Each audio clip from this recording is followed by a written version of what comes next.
Thank you. Real enthusiastic. One more time. You guys, thank you, Howard. Get Howard to turn the music down a little bit. Thank you, Howard. Howard's not even worried about the show. He's reading a novel over there.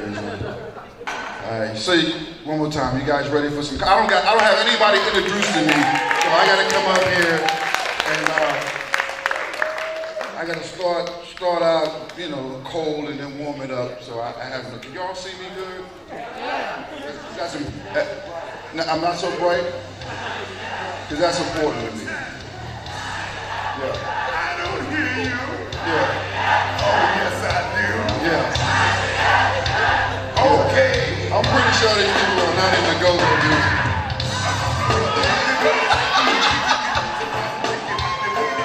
Oh yeah. That was it. It's my turn to turn up. Thank you, Howard. Thank you for that Chuck Brown. Ladies and gentlemen, that's Chuck Brown. Passed away not too long. What, Chuck Brown passed away about a year ago? Yeah. Was it a year? Longer than that? Like how many years? Like, oh damn. Shows you how relevant I am. Wow, 6 years. It's been that long? I don't know what it is. When you get old, time just flies, man. I don't know. But yeah, that was Chuck Brown, a DC legend. If you don't know about Chuck Brown also played jazz. He was a jazz musician that also moonlighted in go-go, or was it that he was a go-go musician and moonlighted in jazz? I don't know. But he was good at both genres of music. So if you don't know about Chuck Brown, Google him, and have you doing the happy feet. I guarantee you be doing the happy feet in the house. You listen to Chuck. Just go ahead and video and put it up on Instagram so I can see that. I'm gonna need to see that. My son stood me up tonight, but it's all good. How many people here got kids in college or in high school? See how they raise their hand? They understand my pain. I have been planning this trip pretty much all year. I double checked my son's schedule. I said, okay, we're gonna be there April 20th. I'll be doing a show in Philadelphia. Last night I did a show in I don't know, it was a very small town called Hanover, PA. And I said, that's not too far from Townsend, so on the way back, I'm gonna pick you up so you can come and volunteer your time for Cinderella Kids. It's like, yeah, wow, that's great, Dad. Yeah, that is so cool. So everything went as planned. I picked him up, and after I picked him up, he said, let's go to Chipotle. And I'm like, okay, yeah, I'll feed you. Yeah. Fed him, dropped him off. I was supposed to pick him up so he can come volunteer his time. He has turned his phone off. Apparently going to the Capitol game was more important than coming to Cinderella Kids. I know damn well that's what he was going to do the whole time, but I just wanted to give him an opportunity to be charitable, but I guess he just didn't. That's not part of the plan. My son turned 21. And see, and just for the fact, I wasn't going to do no jokes about him. But the fact that he's not here, I'm doing at least 15 minutes on him. He turned 21, right? And I was happy. I was very happy. Yeah. I was so happy when he turned 21, I threw a party. Yeah. He gonna get mad and tell my dad, how you gonna have a 21st birthday party for me and not invite me or my friends? I said, the party wasn't for you, the party was for me and my friends. We were celebrating the fact that I wouldn't have to legally buy you shit anymore. You know what I'm saying? It's all out of love now. I'm not legally bound to do anything.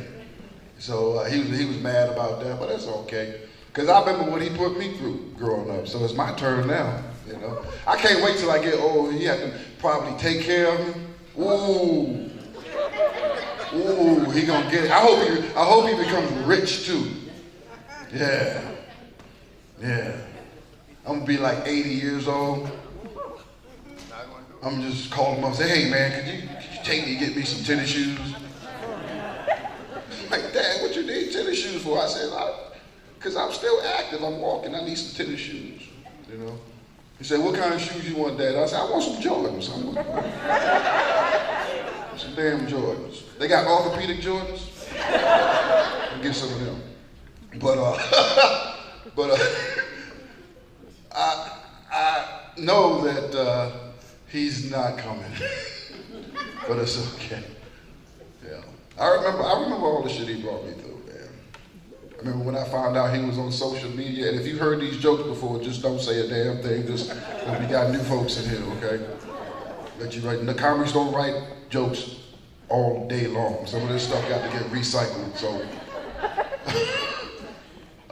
So yeah, I remember when I found out he was on social media, and it was, same shit, just didn't care about, letting Dad know that he was going to go ahead and create a profile on Facebook. I'm just going to go do this at 13. I didn't know. I just Googled his name, because I do that sometimes. If you want to find out what your kid's doing, just go to Google, type in their names. Sit down first, that's all I'm saying. I typed his name in, and his little profile picture popped up. BAM! Just like, no shirt on. I guess he was trying to show his six packs, but he didn't really have a six pack. He had like two muscles right here. And then there was like some remnants of hope on this side. The math wasn't quite working for him in his gut, you know what I mean? But I was like, wow, man, yeah, you on social media there. Look at you. Yeah. Very creative too, apparently on social media you can have a vivid imagination. You can be whoever you want to be, because apparently his stats told me that he was married with 2 kids and he played point guard for the Heat. I didn't realize that he had got drafted in the NBA. And I was like, what do you do when you find out your kids on social media without your permission? What are you gonna do? Punish them? No, you gotta be cool and hip. You know what I'm saying? You gotta catch up with the times. And I was thinking, so I need to be clever about this. I need to be a hip dad. What can I do? And I thought about it. I said, the best thing to do in these times is to send him a friend request. And that's what I did. I said in my little mind that I was going to be in his social media life by sending a friend request. Bing! No. That friend request sat there for 3 years. I know he saw it. Every time he logged in, he just ignored it. And I was like, this is crazy. Like, he is not accepting my friend request. Like, I would talk to this kid on the phone, he'll tell me to call, he'll call me and say, hey, Dad, I need some food because, I just need some food. I'm like, in my mind, I'm saying, well, Dylan, I can send you some money if you just go ahead and accept that friend request. I mean, that's all I'm asking, He want to do it, man. I think he think I was stalking him because I was popping up on Twitter. I was popping up on all the little social media sites, and he would just as soon as I follow him, he would delete that account and start a new one. He got so many variations of his screen name. This is crazy. So I just gave up and I said, you know what? You don't want me in your social media life? That is fine. I'm not going to even worry about it. But as a parent, I was like, I can't let it go. I got to keep track of what he's doing online. So now I am following him on every social media site he is on. I am friends with him on Twitter. How's it go? I'm following him on Twitter. I'm friends with him on Facebook. And I'm following him on ChatChitty or Snapchatty or whatever that is. What they call it, Kitty Chitty Chat? I don't know. But I am following him on all of them. He just don't know it. You know what I mean? That's because my name is Shaniqua online. Yes. Let me tell you something. You want to get your son to do something? Change your screen name to Shaniqua or something like a stripper name. I got that boy to bring his grade up from a C to an A just by having a conversation with him. I was like, how you doing today, Dylan? How's your grades, baby? You bring that C up to an A, I might have to pop something off for you. Next semester, he was balling. I ain't communicated with him in a while. He probably wondering what happened to Chicago. Well, let them grades go down. I'll be right back in his PM. What's up, Dil? Post a little booty pic and we good.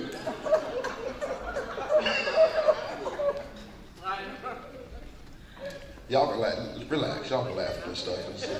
Nobody's gonna judge y'all. I was in PA, like I said. I was in PA. What I realized is the drive from Silver Spring to Hanover, PA is not that very exciting. It's like there's nothing really to see. It's like one of those drives you're just driving and you start thinking about your life, reflecting on how you could have been a better person. Start thinking about your life choices, you know. Looking at the cows and be like, wow, they got a lot of land. Look at the property these cows got. God damn. Mm-hmm. But I was in Hanover, man, and I'll give you a little backstory. I am in a 11-year relationship with my fiance. Damn, some of y'all go ahead with that bullshit. You ain't getting married. Now, we've been together 11 years, and you know, she's changed my life in more than one way. She's a little pushy. I am now a vegan. Yeah. I didn't want to be a vegan, but I'm a vegan. Because that's what's in the house to eat, nothing but vegan stuff. Yeah. Like vegan butter. Only time I get to eat meat is when I escape, you know, it's just when I'm out, like I get to eat some chicken tonight, you know. It's good. Last night I had a bad episode. I was at a show and I was in the green room and they came in with pizza. It was filled with all kinds of meat on it. I took one bite of that and then when I was done, dude said, you know, we got some chicken wings under that. Man, I grabbed them chicken wings, I spilled it all over my shirt, I had grease and everything. I went up on stage like I had a food fight. I didn't know you could have meat withdrawal. I was seriously like a dope fiend, man. Can I get some more of that, man? Like, let me get that chicken wing. You finished with that? You ain't gonna leave that bone like that, is you? Just gonna leave that bone sitting there like that unattended. Come on, man. But I don't know what it is though, but I'm not eating that much meat, but I'm growing a gut. Is that, what is that? When you get older, you just, and I work out, I'm going to the gym, I can't get rid. It's like the rest of my body, it says, all right, Ian, good job, man. I'm glad you're going to the gym, you're doing good. And my gut will be like, man, I don't care what you say or what you do. I'm here for forever. Only way you're gonna get rid of me is to cut some of the stuff out in me. I ain't gonna do that. You know, liposuction, I don't think. There we go. I can hear the private jokes in the back, y'all. You're saying the room echoes. I can hear what you're saying. I'm living in LA. Most of y'all know I live in LA now. I originally moved out to LA because I wanted to advance my career in entertainment. I'm out there acting now. I've been on a couple of TV shows. You may have seen me. Maybe you haven't. Don't worry about it. I'm doing all right. You know what I'm saying? Yeah. Why are you laughing so hard, sir? I'm doing all right out there. But the thing about LA is I realized there are more criminals in LA than there was in DC when I was growing up. Like, I am literally seeing actors go to jail. Like, seriously. Like, if you've been reading the news, like, look at all the actors, big name actors getting cases slapped on them right now. You know? That's crazy. It's kind of nice to see that, though, in the news, you know? About time they catching them. The one that got me, though, was Jussie Smollett. Yeah. Look, black people, come on, man. We really gonna talk about this tonight? Yes. Yes, we are gonna talk about Jussie Smollett. How many people in here think what Jussie did was just wrong and disgraceful?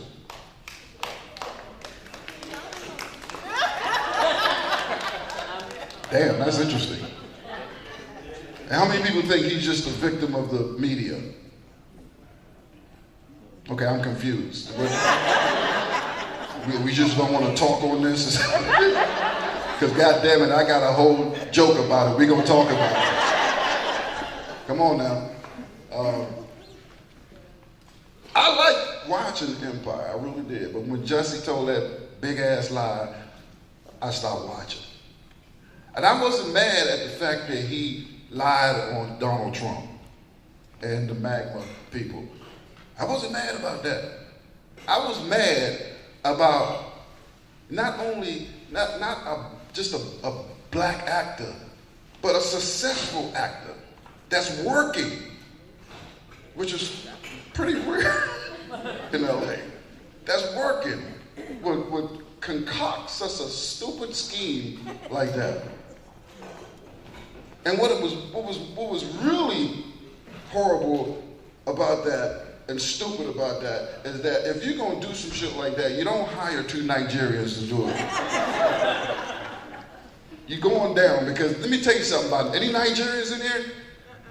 Good. So I don't want to offend anyone. But tell you something about Nigerians. If you do something not so cool like a crime with them and they get caught, you're going down too. Just how it works. Now you know them two Nigerian brothers didn't waste no time when they was in the interrogation room when the detectives started asking them questions. They didn't even wait for the detectives to call them. They just ran in there. Excuse me, officer, this is my brother. This is my brother. I believe you are looking for us. The damn detective was like, who the hell are y'all, man? The officer, we are the ones you are looking for. We are here to tell you the truth. We will tell you everything. My brother and I are friends with Jussie. And the other day, Jussie come to us and he asked us if we wanted to be in a small film. And because we are expired actors as well, we said yes. But I was a little confused when he asked me to beat his ass. I said, Jussie, you want me to beat your ass? And Jussie said, yes, I want you to beat my ass. He said, but Jussie, you really want us to beat your ass? So as we were beating his ass, he kept adding other parts to the film. We was beating his ass, and then he asked my brother to put a rope around his neck. But my brother is not a very good actor. He could not put the rope around his neck properly. So we had to hire a stunt coordinator to help us with that part. And that is why Jussie walked into the emergency room with the rope still around his neck. He could not get it off because my brother had glued it around his neck.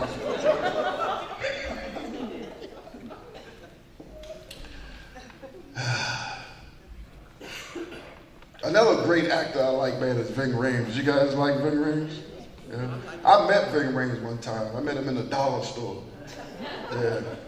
And it was kind of embarrassing too because I was like, yo, Ving, what's up, man? What you doing in the dollar store? He said, hey, man, look, don't yell my name so loud, please. I said, what are you talking about? He said, I don't want people to know that I'm shopping in the dollar store, bro. I like, well, you better put a disguise on. Everybody can tell you were Ving Rhames. Whatever happened to that show he was on? Did y'all remember that show, that TV show that Ving Rhames did? He played a doctor? No, because it got canceled the first season. 2 episodes and it was done. Why? Because America could not accept Ving Rhames as a doctor. No, we know Ving Rhames for jailhouse scenes, shower scenes, beating somebody up. It's just not gonna be, you can't be emergency room Dr. Ving Rhames. Who told you that? It's not gonna happen. Unless he was on HBO. If he was on HBO, he could do it because HBO is raw. He could still be a doctor. He could still be Ving Rhames. Can you imagine Ving Rhames walking into a patient's room?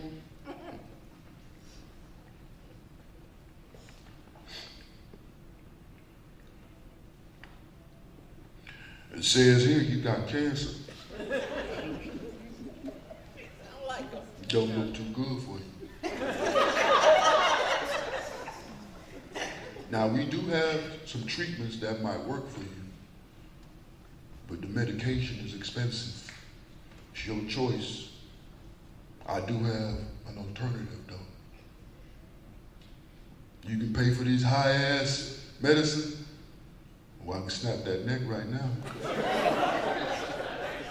Now, I know that might not be appropriate for the lung cancer charity, but nevertheless, it's funny, and I think it was worth the risk. All right, ladies and gentlemen, let's keep this show moving. Y'all ready for your first comic? I know how much you love me. I can't be up here all damn night. I know. Stop. I gotta go. I gotta bring up the next comic. Thank you. All right. This first young lady, she was here last year. She made such a great impression on us and our friends, our lung cancer family, that I asked her to come back. She has a personal story with, lung cancer herself and cancer in general. I gotta put my glasses on because I do wear glasses now. Shut up, there are dollar store glasses. Don't judge. All right. Ladies and gentlemen, y'all have seen her at the Funny Bone Comedy Clubs, Albany, Hartford, Syracuse, can be seen on Amazon Primes as part of the Turnpike Comedy Festival. Please, put your hands together for Doreen Watson. Show us some love, y'all.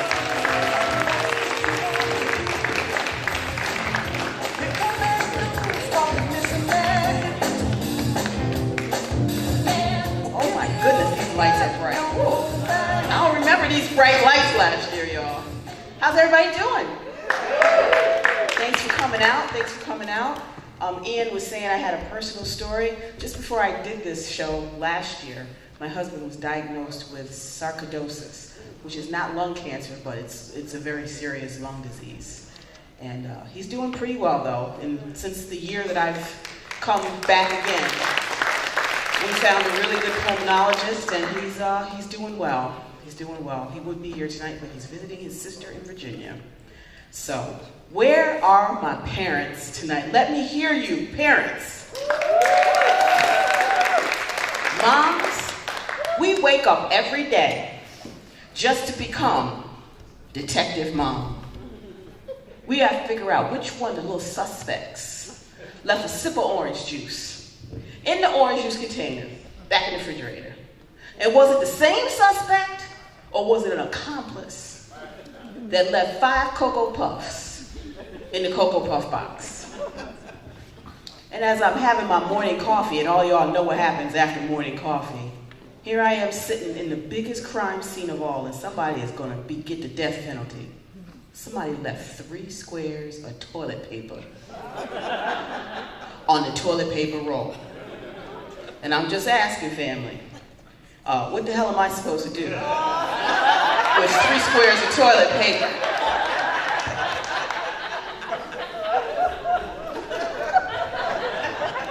Same thing I do with a pair of thong underwear, and that would be to back away slowly.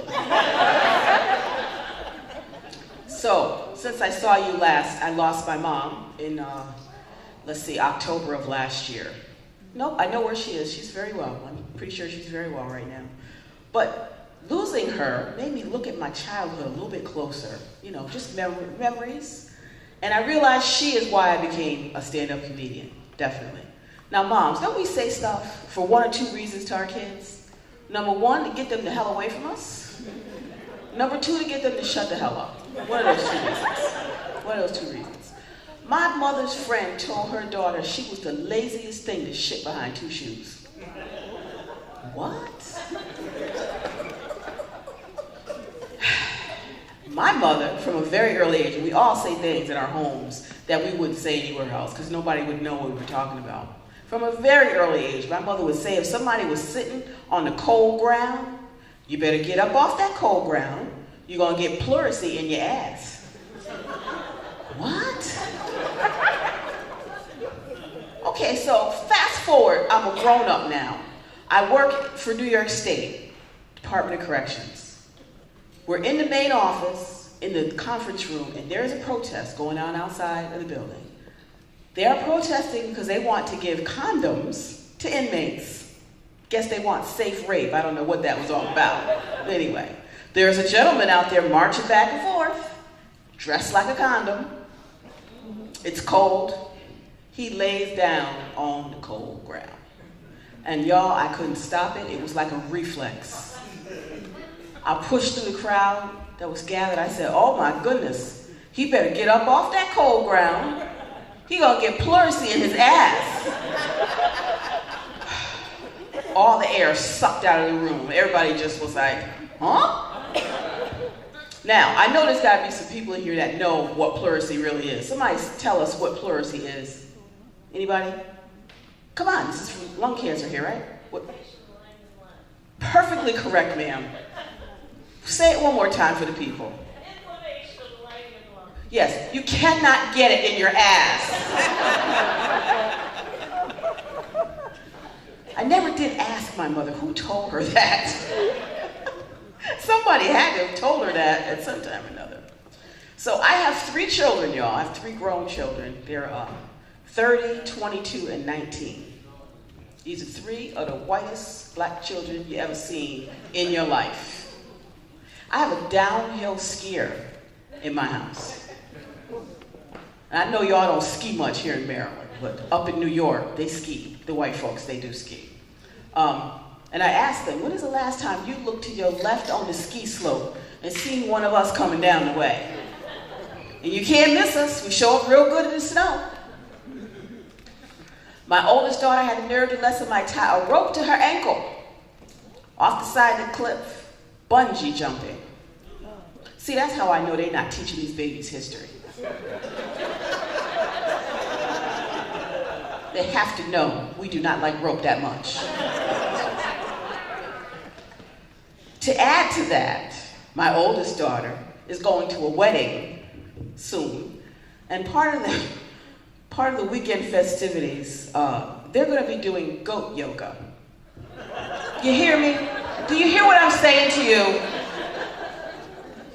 So I'm in my yoga class last week, and the lady next to me, a young girl on the pad next to me, just jumped up. She was like, oh my God, I gotta show you guys. I gotta show you this. Oh my God, it was so cool.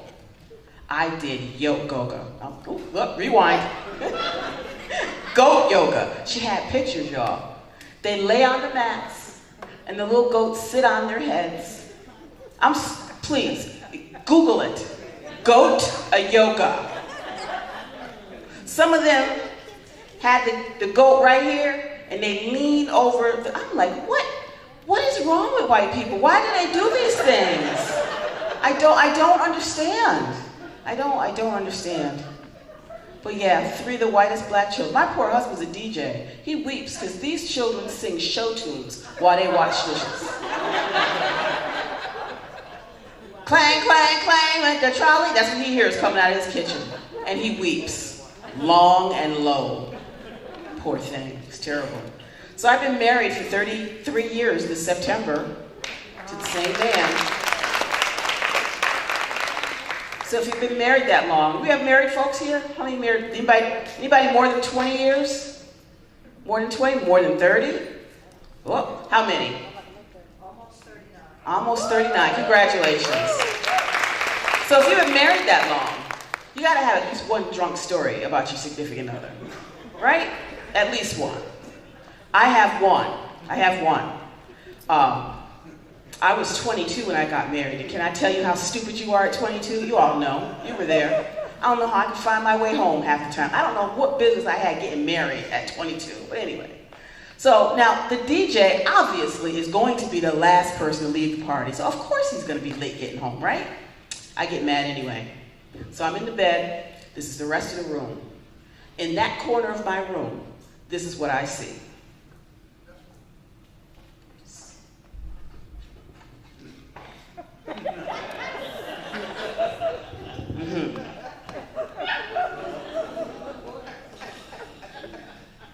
I said, what are you doing? He said, I'm going to the bathroom. If you piss in the corner of my bedroom, only Jesus and your mother will recognize you when I get done. Just one drunk story. That's a pretty good one in 33 years. I tell you. Any of you ladies old enough in here to have had a mammogram? Oh, listen to that applause. Yeah. I thought I was being punked, y'all, for sure. Ashton Kutcher is going to pop out from one of these tables. This has got to be a joke. So first of all, you have to be very special to be the tit lady. When you get in that room, first thing they want you to do, take off your shirt, take off your bra, and they go to handling your merchandise all the while talking to you. Hi, how are you? Are you married? How many children do you have? Do you have any hobbies? Am I going to get a kiss after this? And if that's not bad enough, family, they take your stuff and put it on a shelf. They bring another shelf from above and squish it. Y'all, my stuff spread out that big. I said, you better hope that sucker fluffs back up again. Because if it don't, I know a fella that's coming after you. And then if that's not bad enough, they put you beside this thing. Squish it the other way. Oh, gotta be a better way to examine breasts, don't you think? Fellas? How about if we examine testicles the same way? Yeah. Little platform about jewel size. Of course, the jewel platform will be covered with heated memory foam. Not like that glass shelf they put my tata on. The first shelf to come down and squish those testicles, money will rain from the sky for a better way to examine testicles. So, I tell you, my children are, I have the best children in the world. I am so lucky. I watch some of these young people out here now. People don't even like young people anymore. They don't even like them. But my children, they're great. Except for that middle child. Now parents, tell the truth now. You always got a favorite, right? My middle child is not my favorite. She is not my favorite. She knows everything about everything. You hear me? She's going to school for political science right now. Yeah, I know. Isn't that horrible? That is the perfect response, sir. Whoever did that, that was perfect. Because she knows everything. And then I'm married to a man who knows everything. Everything. The two of them together is a hot, stinking mess, y'all. You know what? I'm not even going to go there. They drive me insane. I'm going to leave you with this, though. At my job, I told you about it at the Department of Corrections. I would come up, I worked in the basement, I would come upstairs to see the secretaries and say hi to everybody. And I came up on them and they were looking at this magazine. And there was a pair of pants in the magazine and they were making a fuss over these pants in this magazine. I said, so what's so special about those pants? They were like, oh, they have lift in the behind. I said, lift in the behind? Those must be Caucasian pants. Yeah. Because if I put my behind in those pants, it will be up on my shoulders. And I'll be able to lay my head back in the crack of my own behind. Thank you for having me again. Have a good time the rest of the night, guys. There's a lot of good comedy after me.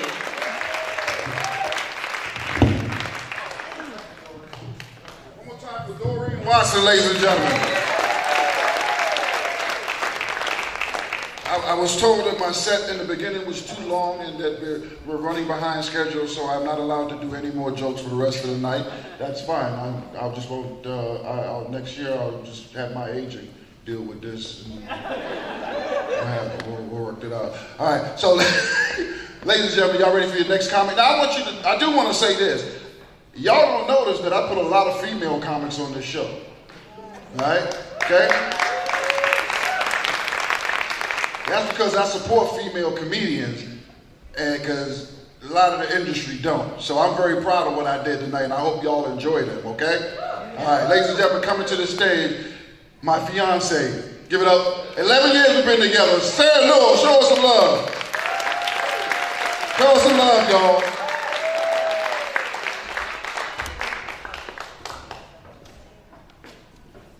Put a lot of females on the show. I had to sleep with him to get booked. He has told you guys about 5 times. We've been together 11 years. We've been together 12 years. Let everybody know. And how we got engaged was after 12 years, my mother got tired of calling us boyfriend and girlfriend. And my stepson got tired of explaining to his friend, your dad still has the same girlfriend?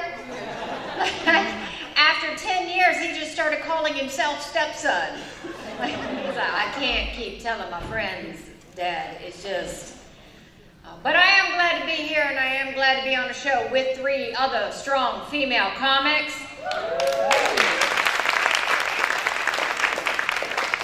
And I'm going to say that's a true statement, because when I work on the road, normally you have 1 female comic on every show, and then you have all male comics. And it's harder for the women.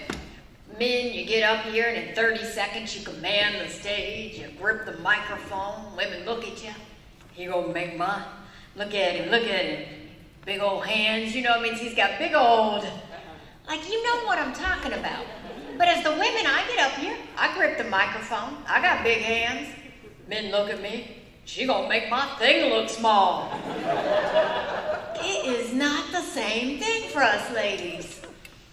I'm also glad to be here. I'm originally from the great southern state of Ohio.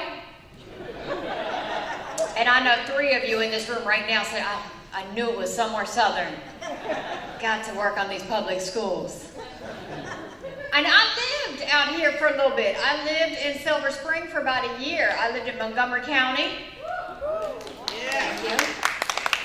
I will tell you, it was an adjustment, because y'all have these like liquor stores you have to go to buy your alcohol. Like, it's weird. It's like a state run, and then they all close early. Somebody actually had the nerve to me to say, oh, well, they don't all close early. Some stay open until 11. Let me tell y'all something. I'm from Ohio. We got drive-through liquor stores. We know how to drink. We are out busy alcoholics. We can go get through a drive-through liquor store at 1 a.m. on our way to the 24-hour Walmart. And by the way, we sell liquor at Walmart till 2 a.m. Y'all have these little like baby Walmarts out here. I don't understand them. Like in Ohio, our Walmarts are their own zip codes. In Ohio, we go into Walmart, we can leave with a 6-pack of beer, a gun, and a puppy all at the same time. Ohio's a fun state. Y'all don't understand. We actually invented the pull tab for your beer. Ohio is so friendly with drinking, we caught our own river on fire 7 times. Don't believe me, Google that. We actually did. Oh, that's fun. I'm getting older. I'm getting to that age where I'm not quite there. I'm getting to that age where I'm getting a little more lippy, but I want to get to that age where I can just say and do anything. My mom's at that age. She just doesn't give a damn anymore. My mom has quit shaving all hair on her body, except the hair on her head. And you guys know this look. She's got hairier legs than my father, with that short little spiky lesbian haircut. I introduce other comics to my parents and they say, oh, it's so good, your dad found a life partner. My mom has gotten to that point where she just wants to say anything on her mind. She just doesn't care anymore. My mom said to me the other day, what ethnicity is your boyfriend? What ethnicity is my boyfriend? He is Jamaican. Well, I don't understand. Why can't he be American? Well, I think it's more regional. He was born in Jamaica. Like, it's just like, my parents have gotten to this crazy stage. My parents have even become like, I'm gonna tell you, my parents have become accidentally racist. Dead silence on that because y'all know some people who are accidentally racist. Like, and it's a confusing time for white people, so I understand. It's confusing because my parents love black people. My parents love the wrong black people. And then they don't understand why it's offensive when they repeat things from the wrong black people. Like, my parents love Kanye West. Slavery is a choice. Like, no, the wrong black person. My parents follow Candace Owens. There's some moans in there from the people who knew. It said, there's no such thing as white privilege. See, a black woman said it. It must be true. No, Mom, wrong black person. My parents have a neighbor that's like a Ben Carson. There was some major groans on that one. That's a fun one right there. My parents are like, well, I don't understand. My neighbor tells me that it's offensive to say African American. He's not African. He's American. You just say American. So it's a really fun experiment to do, bring home a black man. I'm gonna have black kids someday. It's gonna be fun. But the good thing is my kids are gonna be pretty. I'm gonna have light kids. They'll be light skinned. They'll be light enough they could be a president, but like not so dark that people clutch their purse when they walk by. Like, it's gonna be nice. Like, I mean, what other option could I have? Imagine if I had been with like some pasty ginger. Like, our kids would be translucent. People would be like, are they okay? Are they sick? Is it a disease? Should I step back? You can't have that. Oh my God. And people like to give you advice. Like, one thing about me, I have a friend who told me that I should get life insurance. I'm an only living child. I'm an only living grandchild.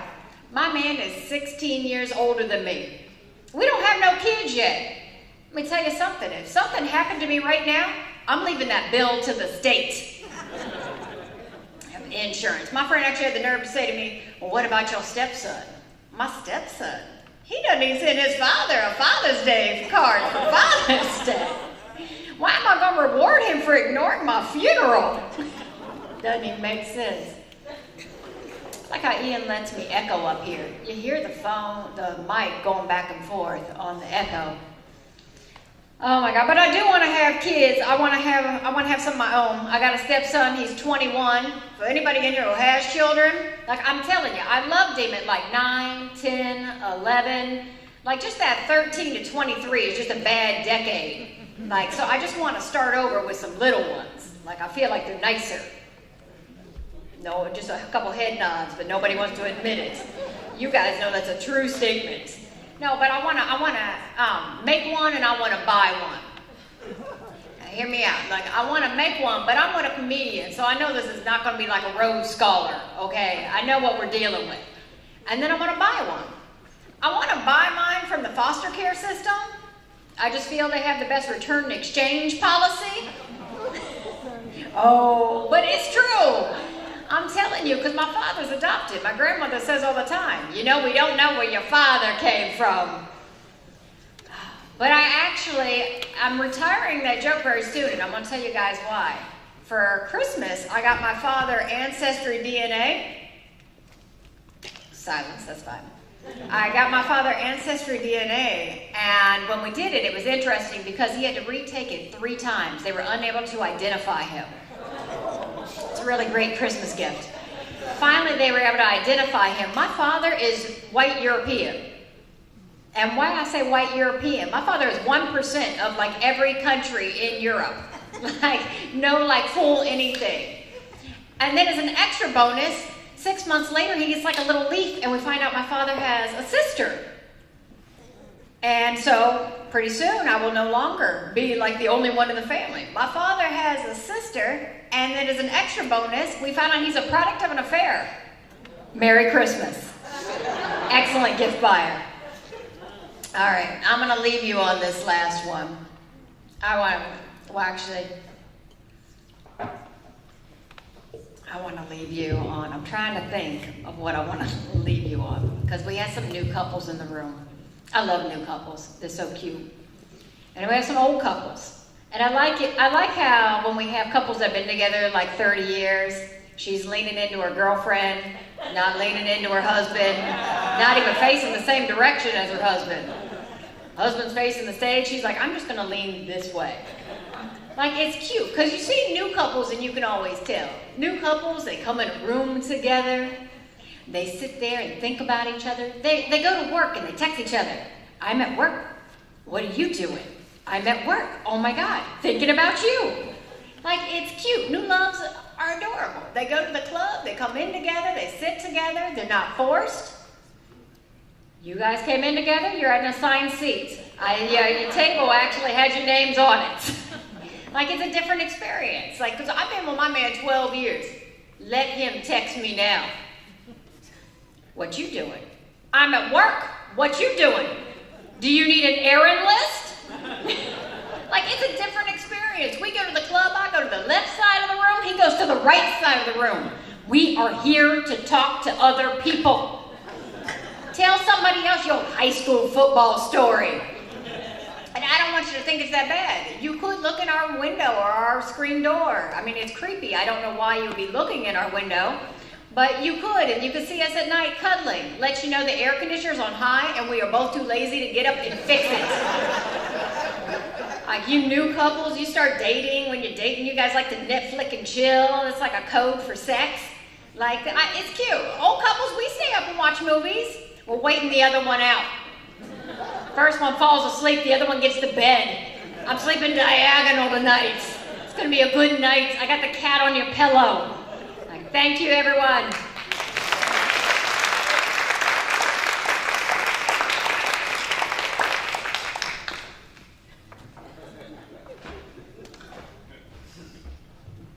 What's so funny, Howard? Ladies and gentlemen, give it up for my probation officer. Glad she can make it out to support me. One more time for Sarah Noel. Show us some love, y'all. I gave her a list of jokes to do, and she obviously threw that list away. Ladies and gentlemen, y'all ready for your next comic? Put your hands together. It's getting better. Ladies and gentlemen, y'all have seen this next gentleman on Get Up DC, WUSA 9. You've also seen him on the Letterman Show, Comedy Central. Funny as hell. Give it up for Reese Waters. Show him some love. Reese Waters, y'all.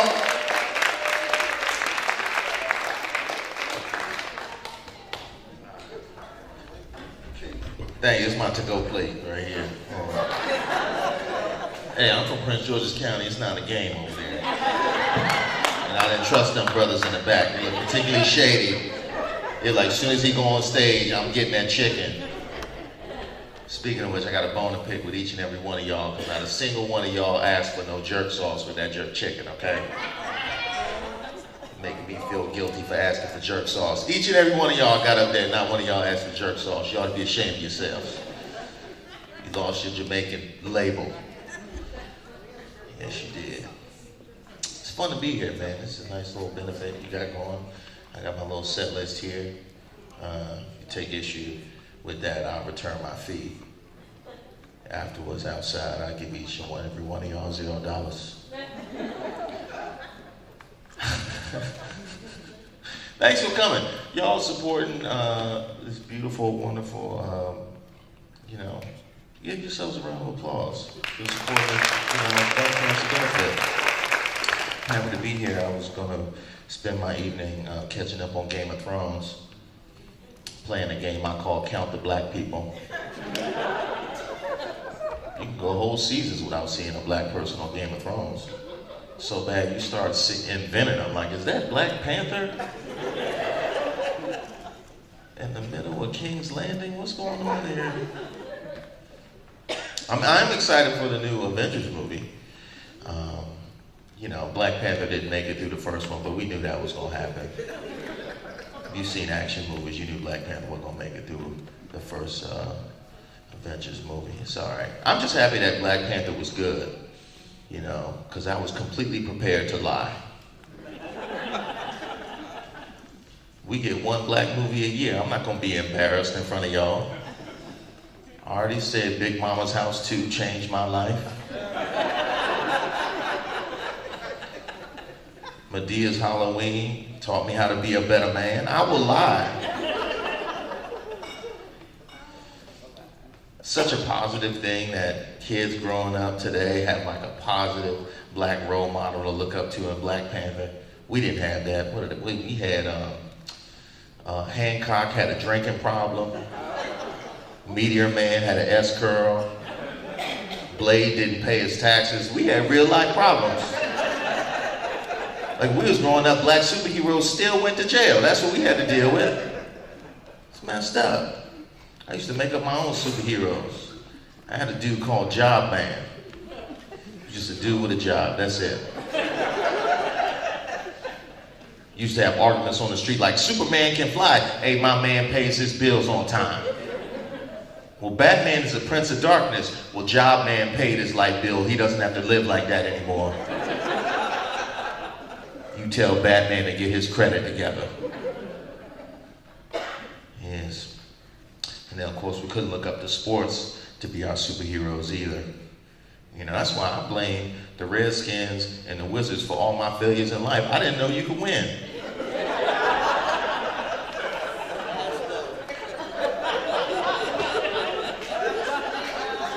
I just thought you had to stay middle of the pack your whole life, just, you know, around everybody else. That's why you see when the Capitals finally broke through, you saw all those old black people crying. They ain't never watched no hockey. That's just the pain of supporting the Wizards and Redskins leaving the body. That's all that is. Like, you don't know how long it's been.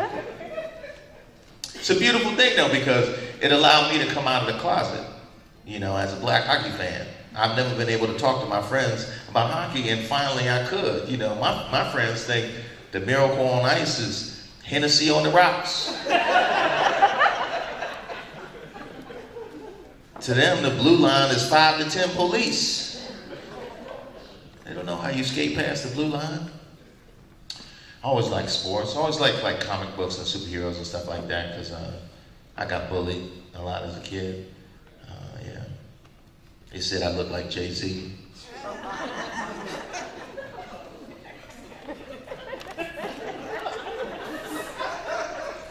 That's bullying. Y'all see what he looks like.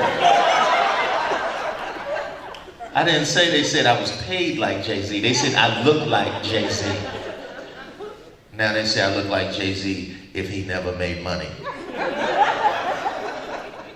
Like if he picked the wrong member of Destiny's Child and had to get a second job to support her dream.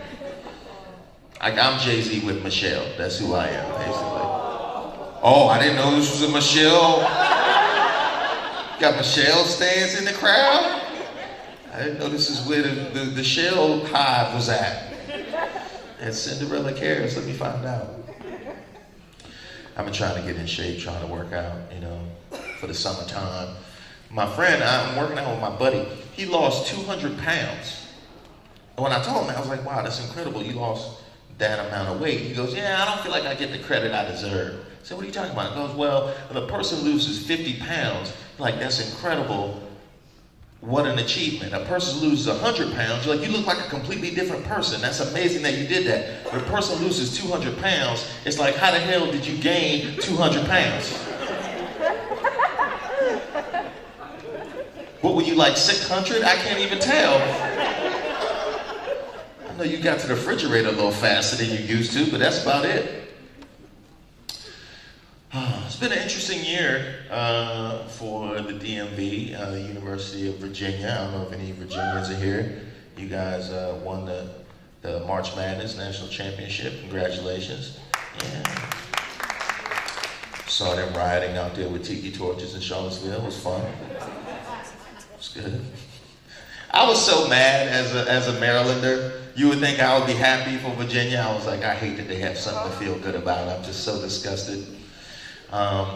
I guess I haven't forgot about the fact that the governor of Virginia said, that is not me in blackface. I did blackface a whole nother time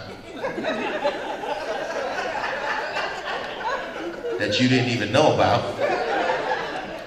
Dressing up as Michael Jackson, which means it was entirely by choice. Okay, I could have did Remember the Time Michael Jackson and gone with my regular face. No, I'm going as Jackson 5 Michael Jackson. I'm getting my blackface money's worth.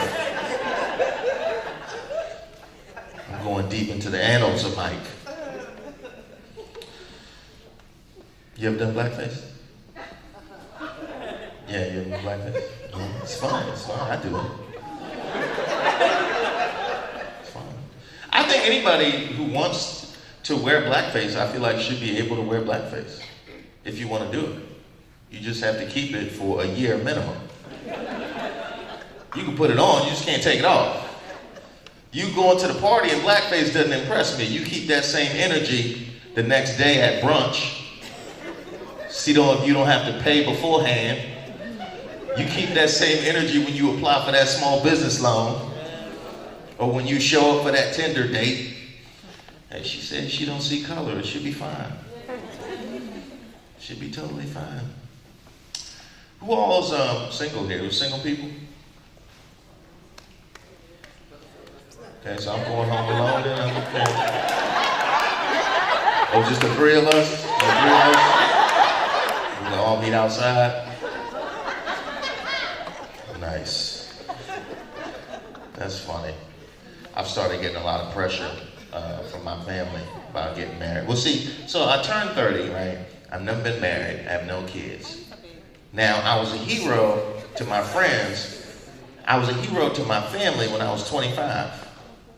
You know, my grandma would brag about me to everybody she knows. Oh, my baby's 25. He don't have no kids. They had a statue of me in front of the church. I had made it. But then I turned 30. What I didn't know was being a 30-year-old man without a family, to my people, made me gay. He's shaking his head like, yeah, I would have thought that. My mother was the one that broke the news to me on my 30th birthday. It's like, baby, you never want to settle down and have a family? Mom, you know, I'm traveling with the comedy. It's hard to maintain a relationship. It's like, oh, do you like techno music?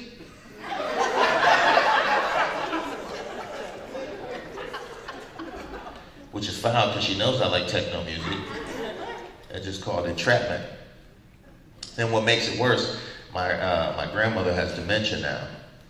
So I have to remind her every 30 to 45 seconds of my failure. I went home for Christmas. She's like, baby, you married? It's like, no, Grandma, you know, I'm trying to be responsible, deal with some of the baggage I have in my own personal life so I don't drag that into a relationship with another person. I want to make sure I can start clean and fresh and take care of what I can take care of before I enter into a relationship. Oh, that makes perfect sense. You want to make sure that your wife is okay. No, Grandma. I just said I'm not married. I'm trying to deal with my own personal things before I get involved with something. Oh yeah, you don't want a marriage to get in the way of your marriage. What kind of... You know what, Grandma? I'm gay. Well, you know, y'all can get married now, right?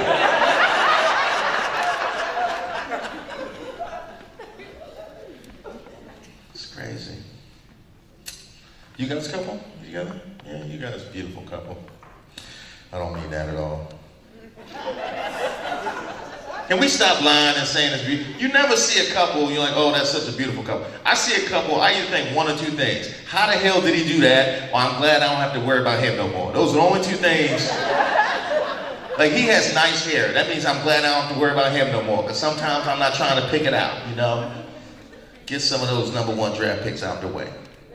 The only time you're happy to see a couple is like if they have the same disease or something. You're like, oh, y'all found each other. That's beautiful. Y'all will burn in the streets. Now y'all can burn each other. That's good. Y'all wasn't supposed to get that. You just told on yourselves. Oh man, this has been fun. Let's see what I want to finish with here. Oh yeah, so I got broken up with not too long ago. I got broken up with in public. You ever get broken up with in public? Where did it go down? What did you do? Yeah, where? It was at a game. Did she at least wait till the fourth quarter? Oh, you did. Wait, now, did you take her to the game knowing you were gonna break up with her? It just kind of happened? What, you just got tired of yelling over the roar of the crowd? Like, I can't do this no more. I don't want to communicate like this no more. That's funny, man. No, she broke up with me. So we were arguing at home, right? And then in the middle of the argument, she just said, you know what? Why don't we go to Panera Bread? And at the time, I was angry, but I was hungry, so I was good looking out. So we go to Panera Bread, we get there, and she commenced to go through with the breakup. I'm like, we could have had this conversation at home. It's like I felt like it would be better here and you wouldn't make a scene. You think I won't make a scene at Panera Bread? I made a scene last week when they forgot my apple. Ask Rodney over there. Thank y'all, my resources. Give it up for your host one more time. And don't y'all touch my to-go plate. It's gonna be in the back. Reese Wallace, ladies and gentlemen, show them some love. Check them out on WSA 9. Get up and see. Did you really come up with the damn to-go plate? Wow. Where the rest of your table at, man? What? Oh, you started out there and moved over here. Oh, I thought your whole table left. I was like, what the hell did you do? All right, let's keep it moving, ladies and gentlemen. We got, yes, oh, I'm sorry. Sonia and Sarah are gonna go around one last time for the 50-50 raffle. And then in between Erica and the headliner, you guys are in for a treat. We're gonna do the drawing. So yeah, if you need to pay a light bill and you get lucky, come on, you know, I'll do it. 6 for, how many tickets? What is it, 6 for? 6 for 5, 2 for 3. I brought the sign for you. Everybody heard you, I don't need to say nothing. All right, ladies and gentlemen, y'all ready for your next comic? All right, make some noise coming to the stage. My friend, I love her to death. She's funny. Y'all give it up for Miss. And I will say that she won't be saying too much, but she is killing it right now on the comedy scene. I mean, she is 10.95 up. Give it for Erica Nolan, y'all. Show us some love. Thank you. How's everybody doing? Ooh, it is bright up here. Oh my gosh. What I'm gonna say to Reese is what goes on at Panera stays at Panera. Oh my gosh. Give it up for all the comedians that came up tonight. It is not easy coming up here. And give it up for Cinderella Cares and the Salmon family. And give it up for me for saying salmon and not salmon. I've been rehearsing that for hours on the side. I'm like, okay, salmon, shrimps. I'm that chick that says that mispronounces things. I drove in all the way from New England today. Y'all know where New England is? Yes. You're lying. You are lying. Nobody knows where New England is. I moved there about a year ago, and it's a really small town in New England. And when I say small, I mean, I woke up when I was like, I don't know, 5 years old and went to school and realized that like the reading teacher at my school was the gym teacher, was the cafeteria lady, was my mom. So when I say I come from a small town, I come from a really small town. The only reason I ever left there was because it was frowned upon to date your cousin when you lived there. It's not like I wanted to date my cousin, no, but there's just no choice when you come from a small town because everybody's your cousin. And that's cool when you're 8 years old and you go to the park and hang out because you guys feel like superheroes beating everybody up, right? But you hit about 16, you have to exchange, you meet a guy, try to exchange a number.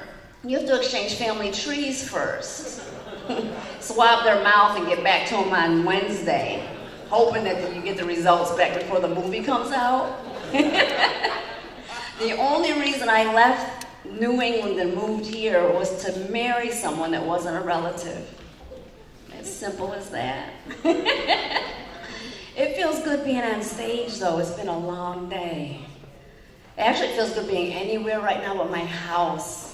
I have this condition, and I don't know if you guys are going through it too. It's called fucking kids. Anybody going through it? I'm like stage 23 of kids right now. I almost didn't make tonight's show. I told them all week ago, Mommy has a show. And I spent the whole day with my little one today. And at the end of the day, she's like, Mommy, we had a really good day, but you're going to spend more time? I said, didn't I spend the entire day with you? She said, Mom, it's been 10 minutes. I said, didn't it feel like an entire day to you, though? It felt like a really long time.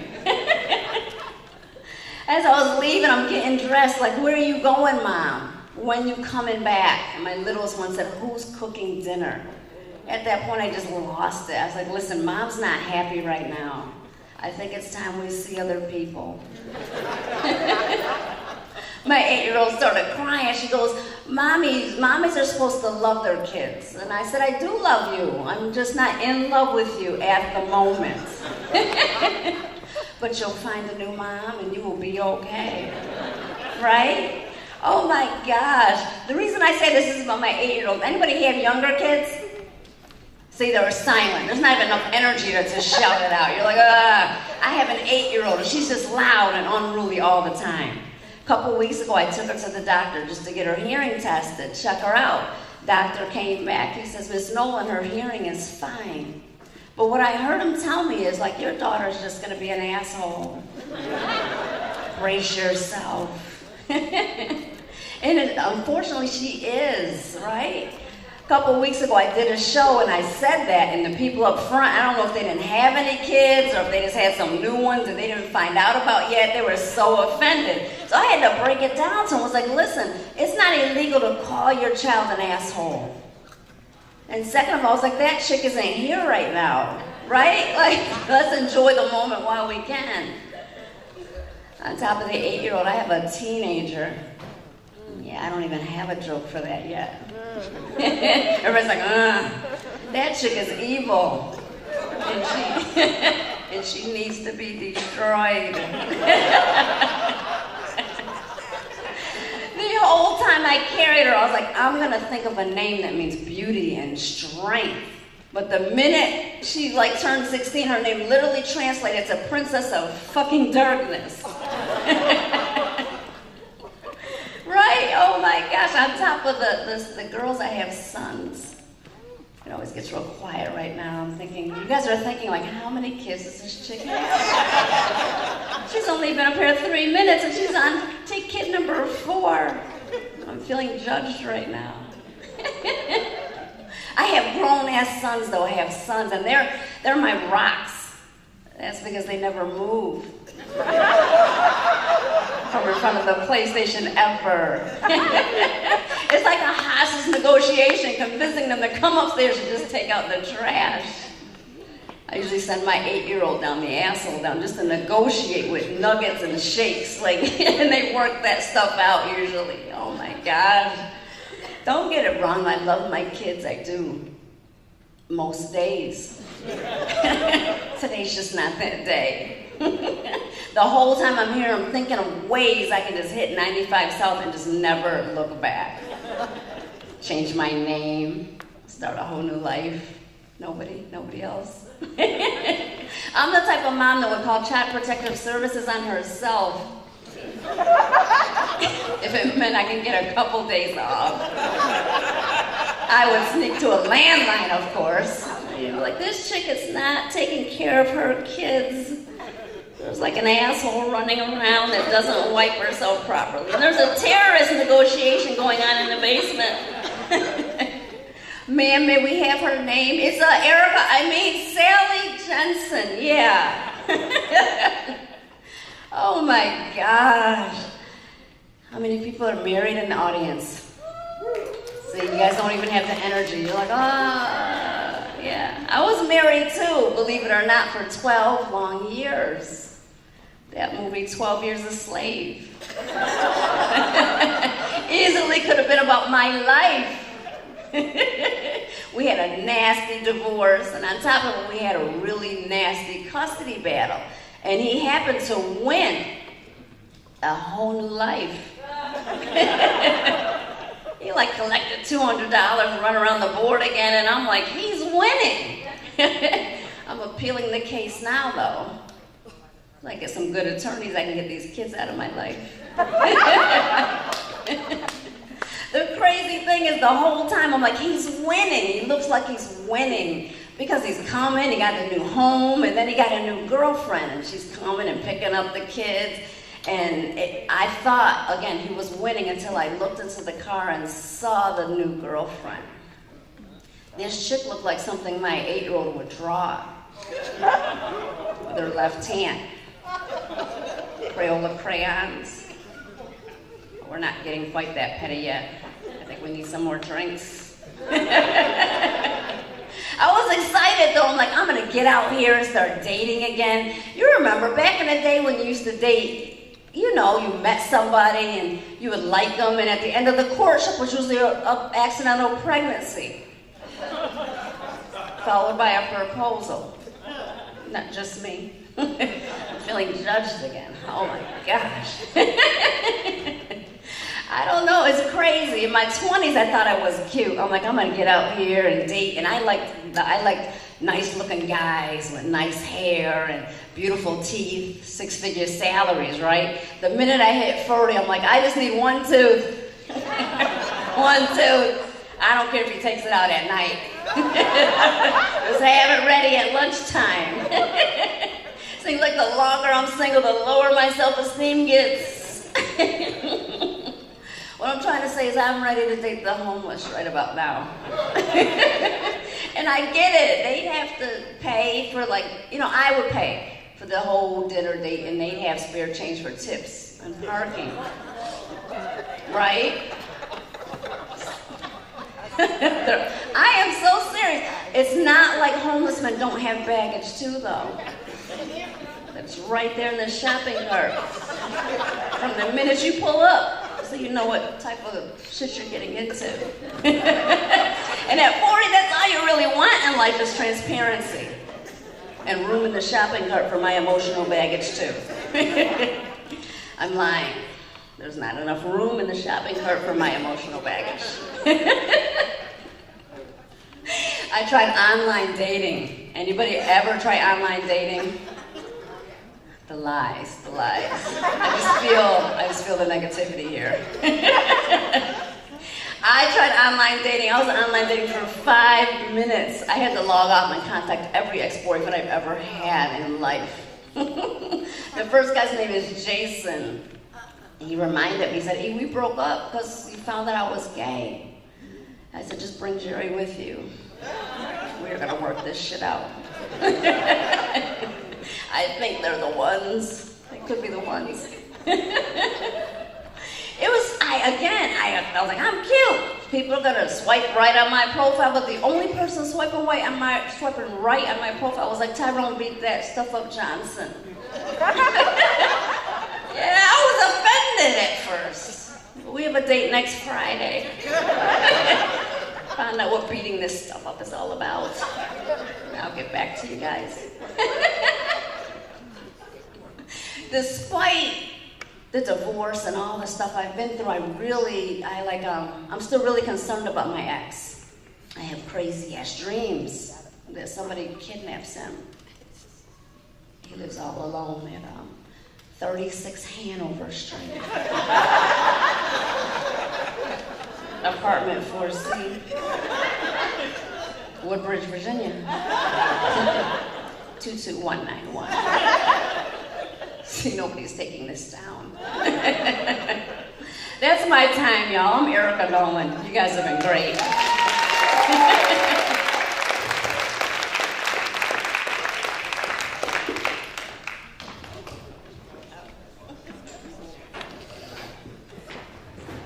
Give it up for Eric and Nolan. One more time, Eric. Great job, Eric. I'm a fan. I'm a big fan. All right, so it is 50-50 raffle time. I don't have the boxes. Sarah, Sonia, bring the box up, please. Okay, all right. Sound like Denzel and Training Day. All right. Take it easy.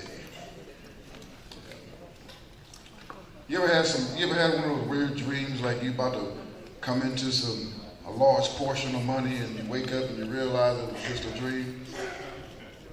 No, just me? Yeah. I had a dream I was on Who Wants to Be a Millionaire. And I had gotten all the way up to the $1 million question. I was about to win $1 million. Just one question between me and $1 million. Regis was like, wow, this is great, Ian. You're about to win $1 million. I was like, yeah, that's right. I was already thinking about how I was going to spend it. Then the question popped up on the monitor. How many grams in an ounce? I was like, wow. All I was thinking about was all the brilliant answers I had already answered, and now I was hit with a trick question. How many grams? And I was like, Regis, this is bullshit, man. Why would you guys pull this right now when I'm about to win $1 million? Like, Regis, like, what are you talking about, Ian? I was like, you know damn well it depends who you get it from and how they bag it up.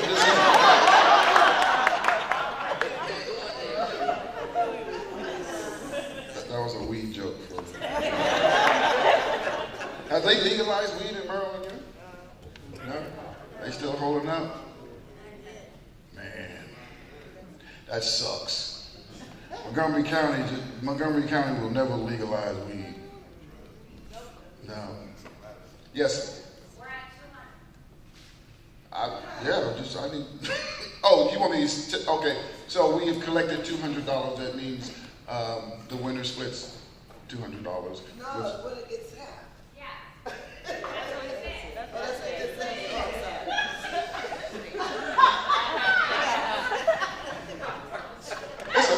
It's amazing the amount of abuse I take, man.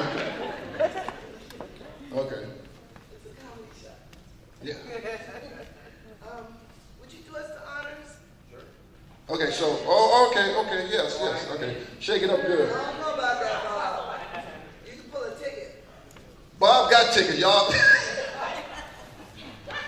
Bob gonna pull his own damn ticket. He gonna feel around and look. He got sensitive hands. He might can read the numbers on them. Well, here, you gotta bring the ticket up here and I'll read it. Yeah, just bring it up here, I'll read it. Yeah. I got it, it's okay. I got it, Bob. Thank you, Bob.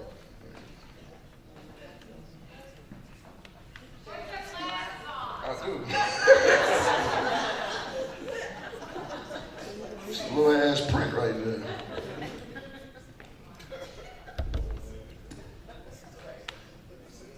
Bob, what's your number? Just want to make sure not to call it. No, I'm just kidding. 771546. Who was that? There you go.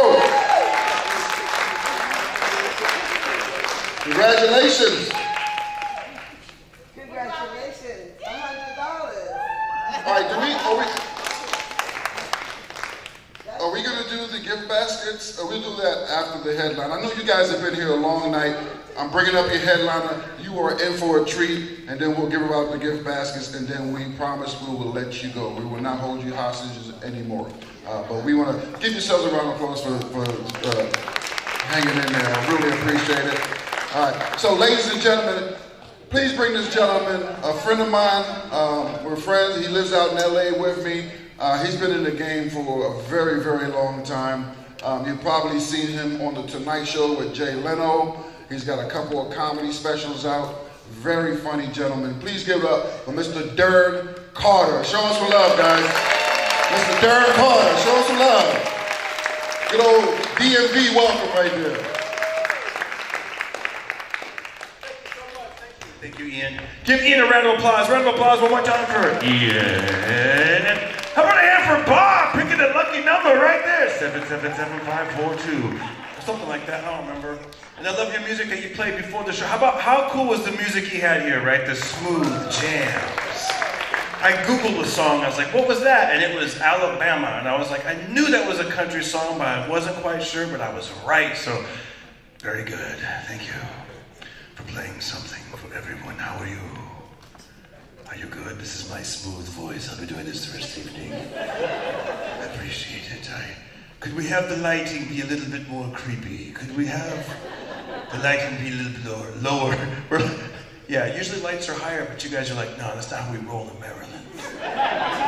We want the comedians to look slightly evil. We want them to be like, it's slash comedy slash horror. Is this a little bit better? Yeah, that's it right there. Oh my gosh, I think Sarah and I really could be brother and sister. How much longer, buddy? Hey guys, I'm Darren Carter. Can I take this off real quick? I would like to, oh yeah, this is more my style here. I'll put this right here. I'm Darren Carter, the party starter. Are you ready to start this party? Let's do it.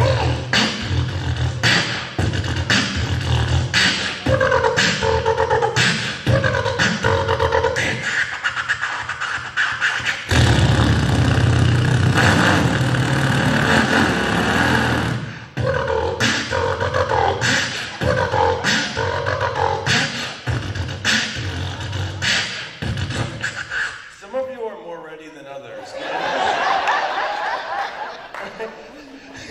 Some of you are like, let's party. I didn't see that coming. Others are like, oh dear, how late does this party...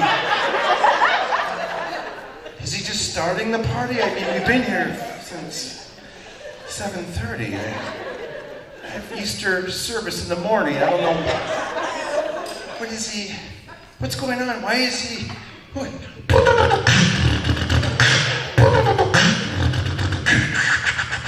Oh yeah. You know what I noticed when I do that beat with like a faster tempo and a higher pitch? It's comical. It's like a joy machine. Right? It makes us feel good. Even as tired as you guys are right now, you know? It's like you just beat them with the... Right? The head starts popping, you feel good. It could be like, you're gonna have to get a new transmission. It's all good. Your flight's delayed, who cares? But I noticed when I slow it down, the beat, I slow it down, it goes from comical to sexy. It goes from ha to hey.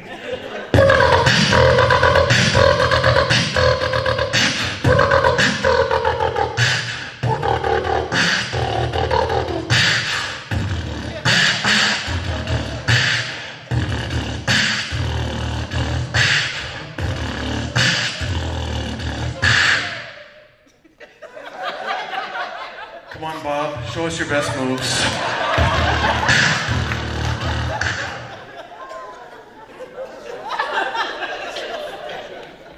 Guys, I took a risk. I closed my eyes. Part of me was like, what if I open them and everyone's gone?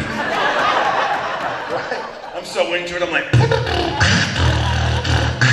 You guys are like, here's our chance, Martha.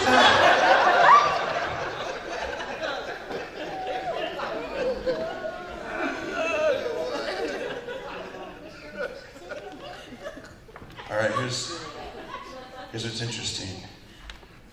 It goes from comical, you slow it down, it gets sexy. You slow it down even more, it goes beyond sexy. gets creepy.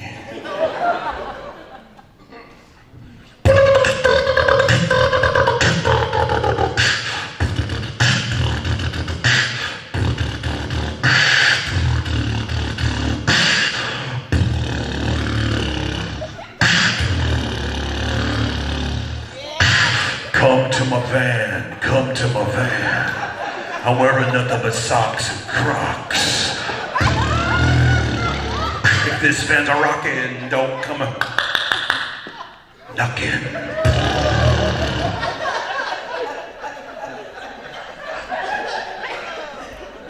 don't even have to do the light, the natural light does it for me.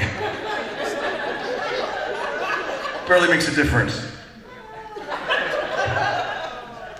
By the way, I gotta say, this is the most interesting reaction. Usually people clap, laugh, and cheer right there. But when I did the sexy voice, you guys were like, no, no, no, Darren, now that's when it got sexy. Keep going with this van scenario.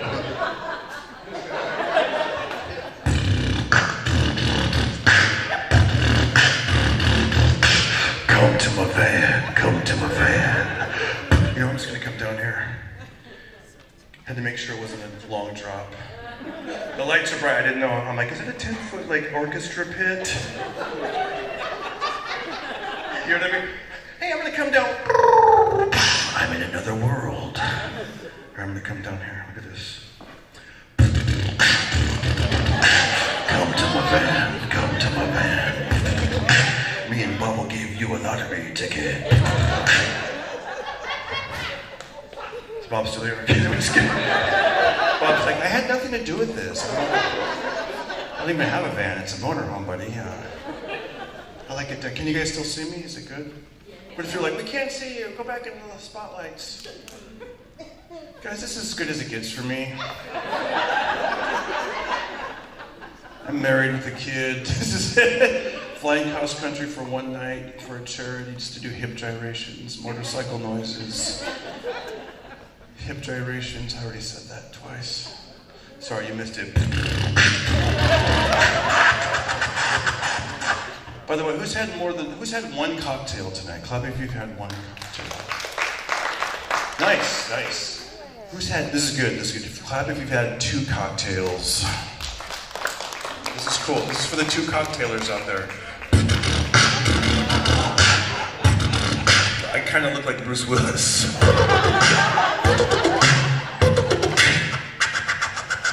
She's like, I was just gonna say, oh my God. Here's what's interesting, though, clap if you've had 3 cocktails or more. 3 cocktails or more.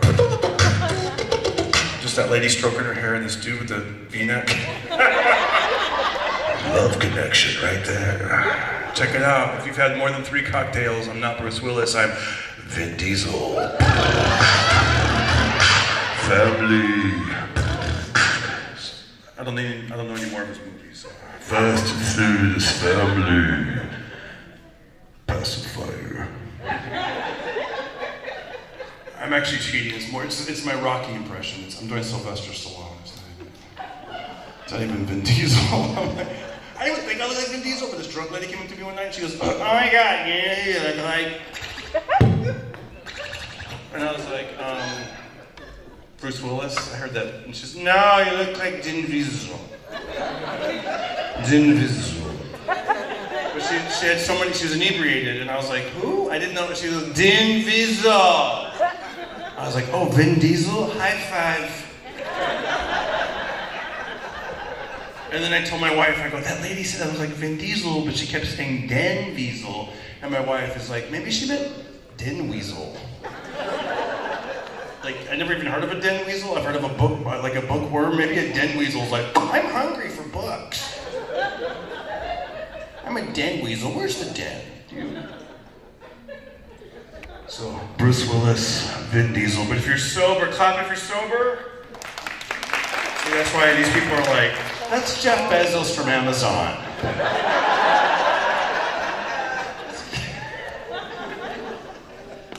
Thank you. I know you've been asked a lot of questions like who has kids, who's married, but I'm gonna ask again because I want to know because from my perspective. Clap if you're married. Where are the married people tonight? Okay. Every year the stats show less people are getting married, so sometimes I'll be like, who's married? And it's just me and the gays. Which is cool, I get it, you're gay, it's new, it's exciting. You're like, this is my life partner, right? When you're straight, this is my death partner. Boom, boom, boom, boom. You guys have fun, I'll be getting yelled at in the car.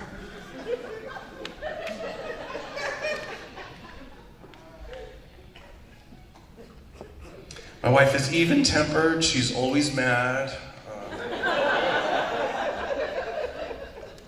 My wife is good in bed, she stays on her side. Oh, some nights she's real good in bed. She's way over there. You ever have so much room in the bed, you start making bed angels? This is how we do it. This is how we do it. It's like she's not even here. Start stacking up those pillows down the middle of the bed. I start building that pillow wall up there. I'm gonna build a pillow wall, make my wife pay for it. Make a mattress great again. I'm lucky, our biggest argument's about the air conditioner. We're always fighting about the air. My wife is always cold, I'm always hot, you know. She's like a little chihuahua on a frozen lake drinking frappuccinos. She's like, I'm cold, yeah, it's so cold. I'm hot. Then go outside, dear, and if you're so hot, go outside. I'm like, we're driving on the freeway right now. I'm not gonna hop out at 70 for a breeze. My wife's, you know what, my wife's perfect temperature. I don't care if it's winter or summer. She likes that thermostat at 81 degrees. Oh, there's people in this room, trust me, there's people in this room that love 80. Clap if you're in 81 degrees, see? It's always the pretty ones, you never know, right? You never put that on your dating profile, right? I'm 5'8", I like romance, yeah. I like the temperature to be 81, no. 81 degrees. For me, the perfect temperature, 69.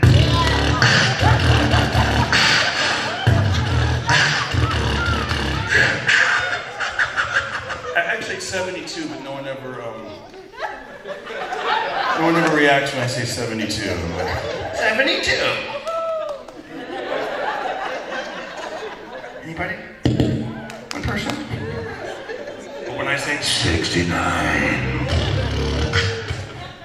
people are like, let's get some more cocktails. You ever go to someone's house for the first time, you don't realize that they like 81 and above in their home. You walk in like, damn, you guys live like this? What do you guys do all day? Bake pizzas, waiting for company? I just saw a lizard on your wall. Why are there towels on all the chairs? You know why? Because there's probably some man who's there like, Sheila, I can't get any more naked without being disgusting, okay? I'm in my boxers. By the way, this is a side note, but I was walking with a friend.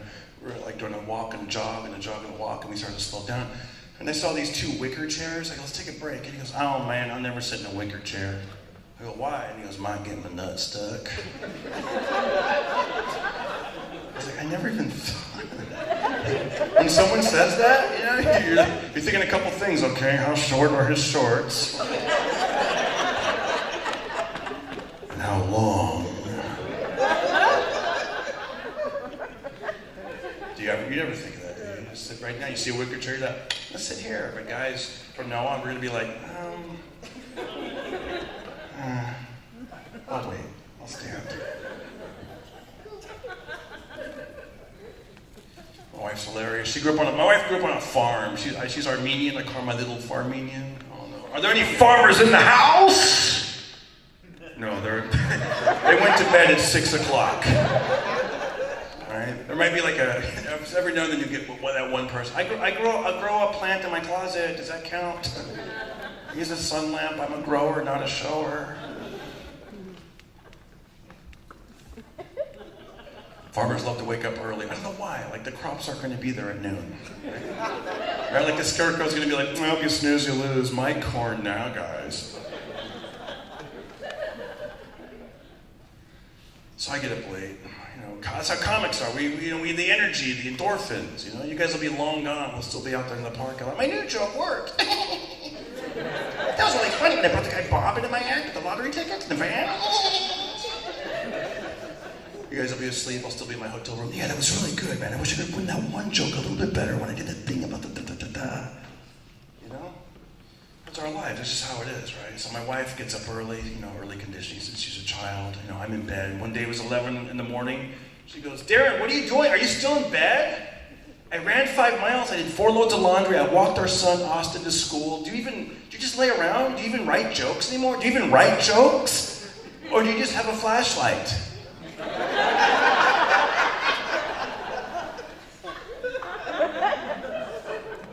Remember when she said that? I couldn't even believe it.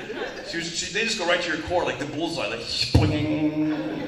I was like, I write jokes. I write a bunch of jokes. But in the back of my mind, I was like, don't be hiding my flashlight. It's my superpower. That's my bread and butter. No one's doing the flashlight. My son comes in the room. He's concerned. He's like, Dad, I heard what Mom said. You don't have jokes. You just have a flashlight. That's not funny. I don't care how long you've put that light in my eyes. I'd never laugh. Then he puts on some sunglasses. Try to make me laugh, Dad. Look, dude, listen. When I say I'm Darren Carter, the party starter, I want confetti to fly, balloons to drop. I want fireworks to go off. Sparklers. But right now, we don't have that kind of production. We have a AA budget, all right? I break into your mom's earthquake emergency kit. I take the flashlight and I go out and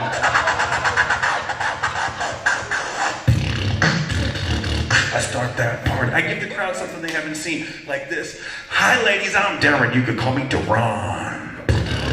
Duran is on. Love me like a leprechaun, sweeter than a bomb. I'm gonna bang you like a tom-tom, then I'm out. I'm gone. Duran. Duran, I'm the one you were looking for. I am, I is, I was, I were, I half-ass had, do dusty, will, shall, shit with me, my must can't cook, cause baby, I am Duran. I like my women like I like my wine, aging in my cellar.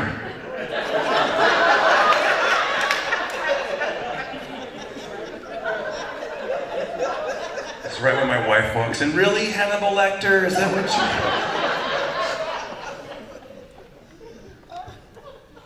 We've been married 21 years. I don't know if I told you that part. Thank you. It was cool. For you young people, 21, we've been married since the 1900s. Our wedding song was by Sir Paul McCartney. Help?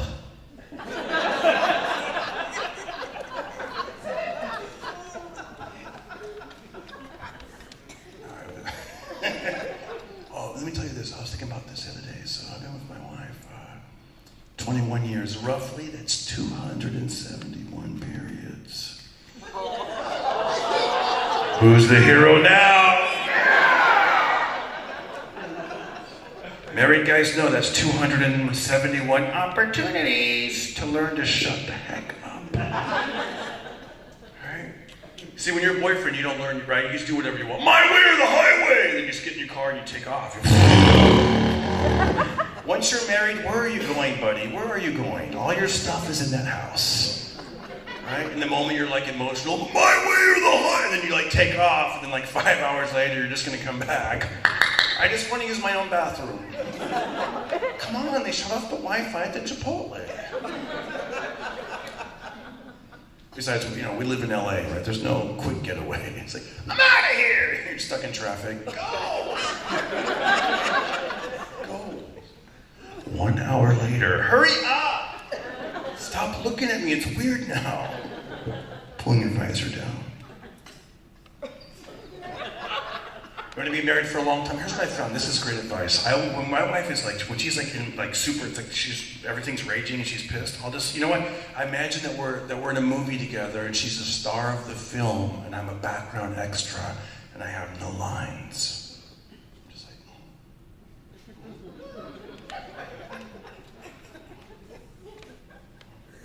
You want to be married for a long time? Never say these 2 words. Calm down.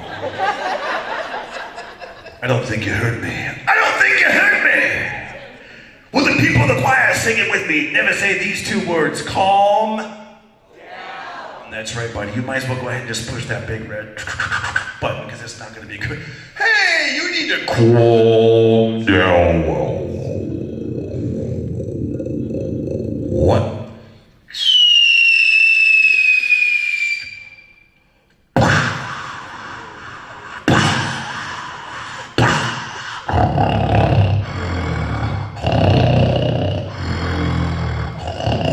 What did you say?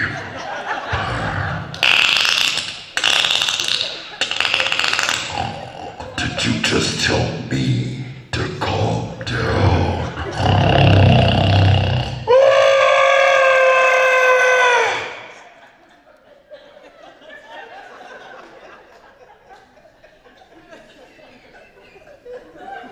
This is for the DJ so you can see it too. Did you say calm down? No, I said come down. come down. Tell me where I goofed up.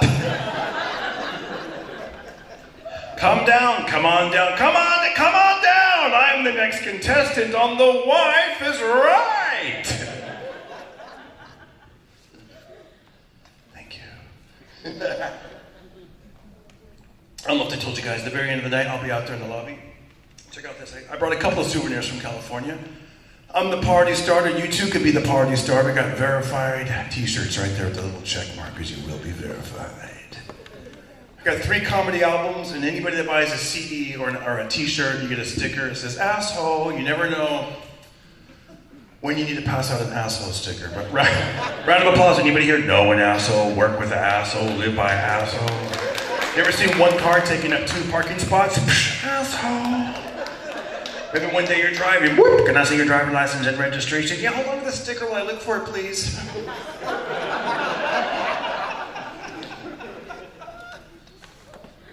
I love the food. We had food out there, right? And our minds tell us, okay, just have a little salad. But then it's like, well, you know, I guess I can have a little bit of the chicken and the patties, yeah.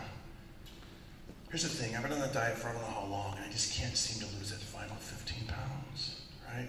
We start off the new year, right? New year, new me, 2019 and lean. Like I wake up, right? You have yogurt, almonds, right? A little salad, a little chicken, right? And then what happens? In my case, the sun goes down and nightfall comes, right? And I got that 24-hour Taco Bell drive-through just waiting for my ass like a side chick that won't go away.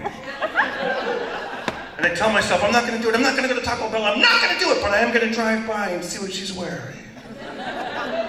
Taco Bell, she smells so good, right? And then you tell yourself, okay, I'm not going to go to Taco Bell drive-thru if there's more than 5 cars in line. Wow, there's no cars.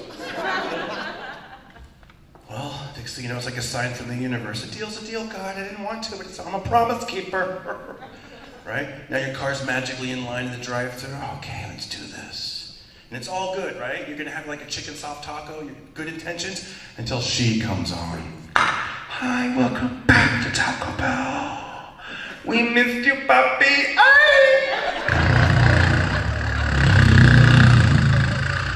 Did you want the usual?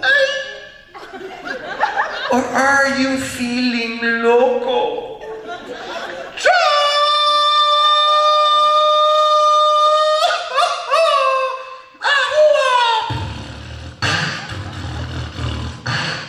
So now I'm in my car and I'm hungry and I'm horny and I am DTF. Down to fiesta. So, can I just tell you guys how great of an audience you guys are? Give yourselves a round of applause. Because I know it's been a long day, a long night, right? And there's nothing worse than if I were to hit that one line and no one were to laugh and I'm like, I'm in my car and I'm hungry and I'm horny. And you guys are like,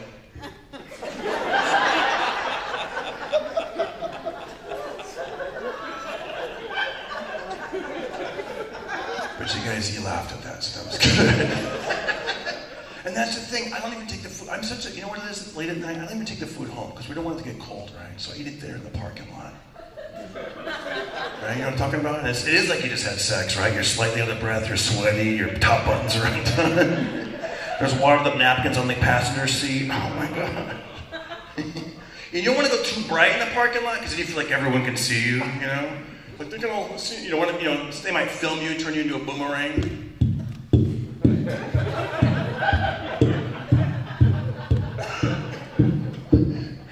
Bruce Willis lookalike in a white Honda has zero self-control. Is that Olaf from Frozen?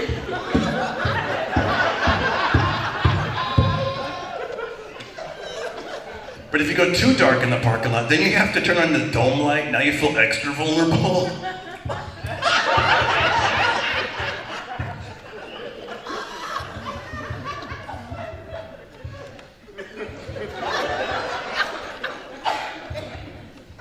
I thought I heard something.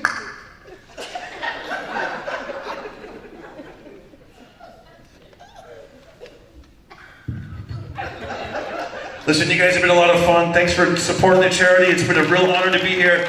Thank you, Ian. Thank you, everybody else. I'm Darren Carter. I'm on Instagram, official Darren Carter. I'll see you outside. Good night. Thank you very much. Good night. Thank you. Come on, guys. Give it up for Darren. Give it up for Darren Carter. I do want to give away these silent auctions. So the winner for the wine and dinner at Chris Field's, value $100, is Farrah Brooks. Who is that? Okay, all right. You're the winner of that, sir. Round of applause for him, ladies and gentlemen. And the winner of the Relax and Slip Away with I Fire Spirit Body. Is that, say that right? A Fire Spirit Body products valued at $65 each. I was about to say, you won again? No. Sarah, $45 bid on that. Who's Sarah? All right. Well, I knew it wasn't you, Sarah. There you go. All right, and this one, this is easy because we only have one bid for this one.